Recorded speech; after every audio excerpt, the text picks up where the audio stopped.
Yo, my peoples, what's up? Welcome to Shelf Stories, the channel that tells tales from games, books, and life.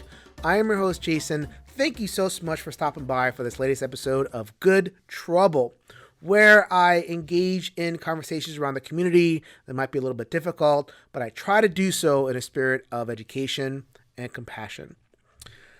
So this is the final episode of my sweep that I am doing in the cultural space in honor of Black History Month. And this is the episode where I'm going to focus the most on games and how this cultural stuff really comes home, especially the implicit bias stuff and the things that we have in our head, the images, the judgments that we have. How does that manifest in our games? How can it cause problems? And I will try to chart, like I've always tried to do, a path forward at the end of all that.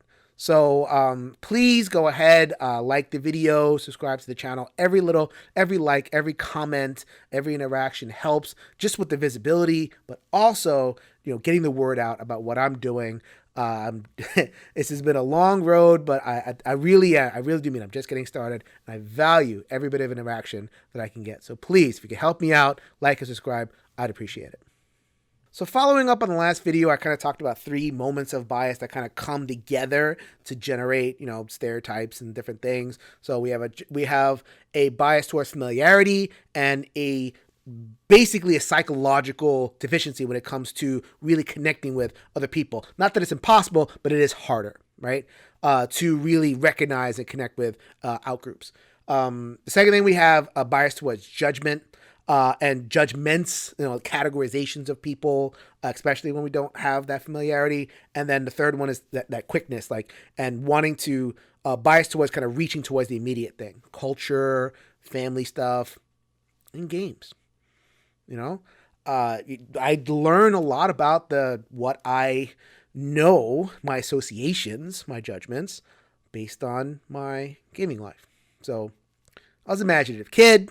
I spent a lot of time in my head and writing down things. And I always wanted to think about what it meant to be an adventurer, right? So what was my content? What was my exposure to adventurer? It was right there. Played a fair amount of that. Walking around the rooms and kicking down doors and having adventures and, locking monsters in rooms and doing all the Hero Quest things, right? And, just different things like, Gauntlet, the game, the old Sega game, the video game, and like Conan the Barbarian and all the, big, muscly, white men or dwarves or some kind of variation of like a white male was an adventure. What if I had a product that looked like that instead? I changed nothing else, right? It's exactly the same game. All I did was change the images of the adventurers, and I made them look like that. Variations on that, male, female, or just but I changed all the racial categories from white to black. How would that go? Really, as a thought experiment, how do you think that will go? So you'd have a sector of the gaming community that'd be, I guess I would be part of that community going, oh, wow, that's great. What a statement. I finally have some representation, on and on. And then you have another part of the community that would be like, no, we feel like you're, taking something away from me. And, why are you doing this? And all that kind of stuff. You're putting a message in front of the fun of the game. Okay, fine. But not every gamer, in fact, not most gamers are involved in these Twitter fights and Facebook fights. Most gamers are, they're like that, right? They're going to cons and they're just like ignorant of all this stuff. I get the feeling, because it's still a very white hobby, that it would just be the benign conclusion that, hey, that game's not for me. Familiarity bias. That's outside of that bias, and that's not a racist act at all. It's just part of our natural human psychology to be apart from that. And so I think a large part of the gaming community would just conclude that that's not a game for me and then kind of move on past it, which would be a shame. I wish I had that option as my own gamer to be able to look at an adventure game and say, kind of gravitates towards, characters that look more like me. When I was growing up, that wasn't an option. So I became more familiar, like this with the white paradigm of things. This is not race neutral. Never was. Maybe for you and your position, it is, and we're racifying something by introducing a different element. But from my perspective and from the perspective of people in my area, this is never race neutral. It was just we didn't have the option. Happily, a few years ago, a little bit of a natural experiment was run, and it wasn't intended to be that way, but things developed. Chris Cesek from Asmati Games did not go into his original design thinking that he would include a intentional approach to a non-traditional cast, but it emerged along the way, and here we go. So the game was One Deck Dungeon, and it was an all-female cast, multiracial, multi-perspective, all female, right? And it's a good look into what it might be like, what the issues might happen if we start to kind of really push in that, changing the paradigm type direction. So talking to Chris, it sounds like it was mostly positive. Women really resonated with it. Gamers who had daughters really resonated with it. Seemed to be very meaningful. Again, it fired off that familiarity neurological reaction that I described in the last video to see a woman, a female there to resonate with, and not just like one female. So like, in Old Hero Quest, you had like the Amazon, right? Amongst all these other male characters, and we're not in that direction, right? We're now fully clothed and, looking, different cultures and everything, lots to resonate with. Many gamers were happy just to looking at it. However, there was that backlash, and it sounded like the backlash was there kind of like harder at the beginning, but then you kind of withstand it and kind of, people get used to it over time. But then, you kind of look at the comments, right? And the comments were of kind of two general types.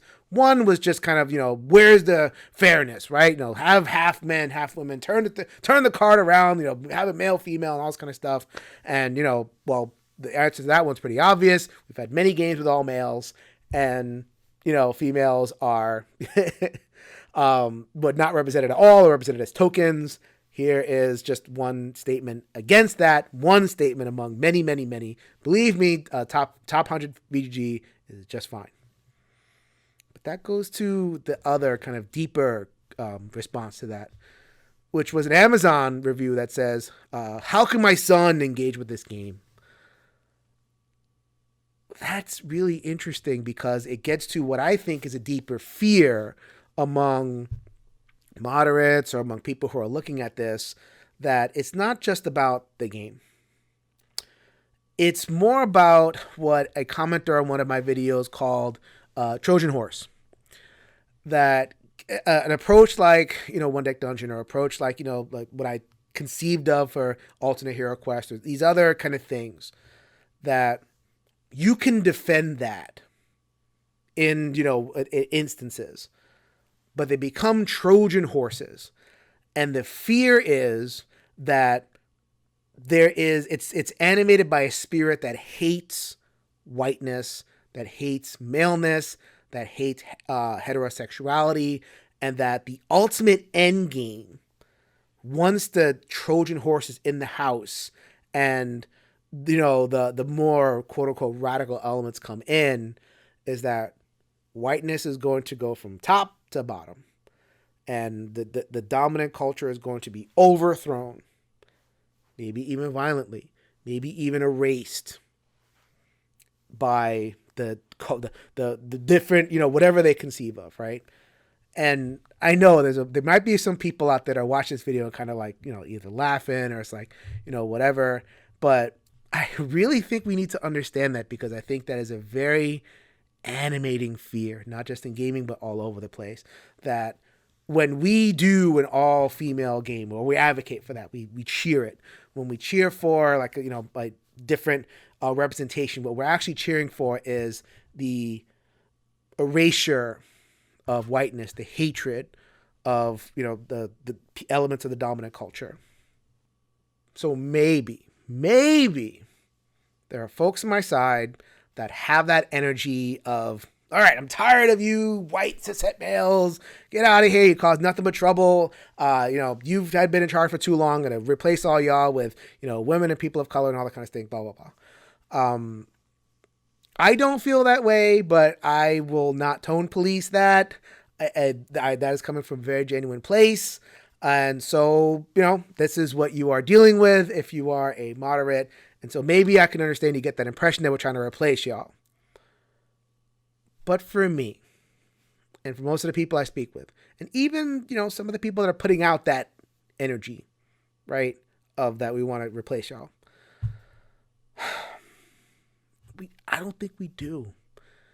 Because most of us know what it feels like to be erased.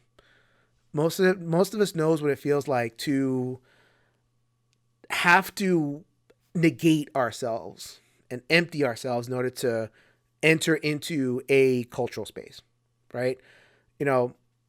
I wasn't quite aware of it when I was a kid, and but I think now that I know, it's like, man, how awesome would it have been to have positive role models, positive models with adventuring, or all these different fantasy tropes or imaginative tropes. How awesome would that have been to have that as a kid? It feels like I missed something. I'm kind of backfilling now that there's more options. I think, and you got to take our word for it on this. So many of us on this side know what it's like to be erased, and we don't ultimately want to be a part of that process. I think a lot of us, and I'm going to get to the big climax here, right? Every 5 episodes and all the stuff that I've talked about, my big climax. I think the point is to get to a multicultural space where there is no erasure, where every person has something to resonate with at the table. Black and white and different cultures and, different ethnicities, nationalities, genders, and everybody has a space, and there is diversity in the rooms that are making the games that are producing all this stuff, right? I think that is our ultimate goal. And yes, we're pushing. Yes, we're loud. Yes, maybe we're making things a little bit uncomfortable. Yes, we want to make space. There's going to be some level of erasure, but it's erasure of the whole top 100 in like 3 games. Or like just not erasure, but like bumping down in priority so that we can make room for, some really diverse, awesome stuff. And for me, it's not just fairness. It's definitely that. It's not just preference. Definitely that too. It's larger. People are getting to know how I approach this stuff. I always go beyond, or try to go beyond, make the links between the different areas of my life, my social work and culture and all that kind of stuff. I truly believe, and I hope that people are starting to kind of think this way as well, that changing this gaming space and making it truly multicultural can have an effect out there. Maybe this having more diverse aspects informs a person's mind and helps them question judgments. I thought that I grew up thinking that black people were this, but here, wow, whoa, there's that black person here, and that's giving me a check on what I thought I knew. And I grow up, I'm a kid doing this, and I grow up, and I rethink some things. As I described in the last episode, how implicit bias can kind of sneak into places. Maybe I'm that much less likely to dismiss a resume from a person named Jamal or Tyrone because I have that more positive association, that little nugget of change has gotten in there. Maybe if I'm law enforcement, I have a bit more of a positive interaction because I've been exposed to this stuff. It's not just fairness, it's not just preference, it's neurological. The more you're exposed to it, the more you'll trigger that familiarity neurological reaction. You can learn this stuff. Neurology is not destiny. We can retrain ourselves to be more familiar with more people. Will it ever be perfect? Probably not, but we can do better and not negate and deny how our brain works, but to work with it and to increase our level of familiarity, to question our judgments, to have a more open space, and that will not only create the space we want, but it will make outward effects. We go from traffic jam to traffic keeps moving.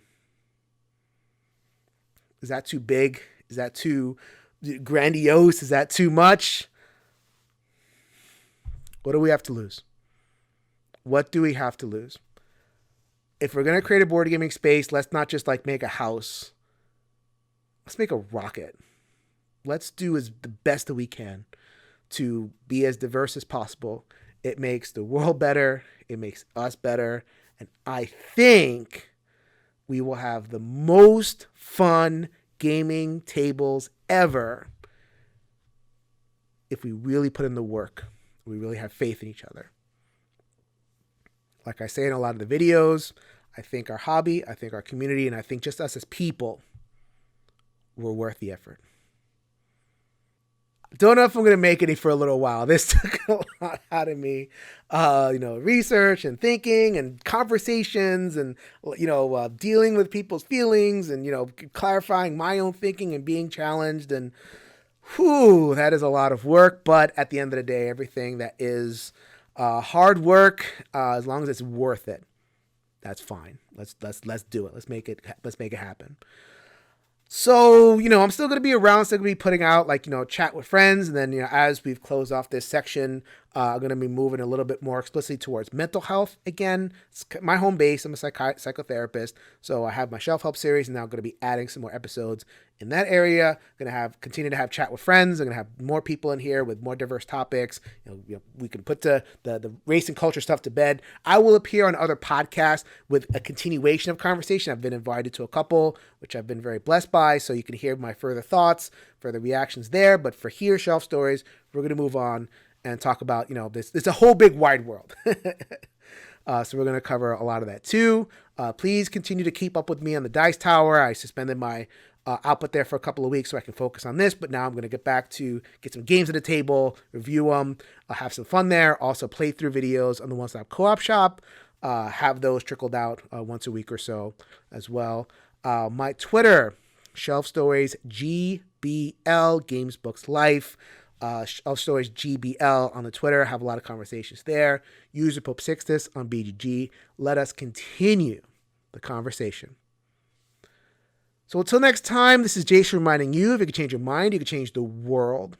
So until next time, cause some good trouble.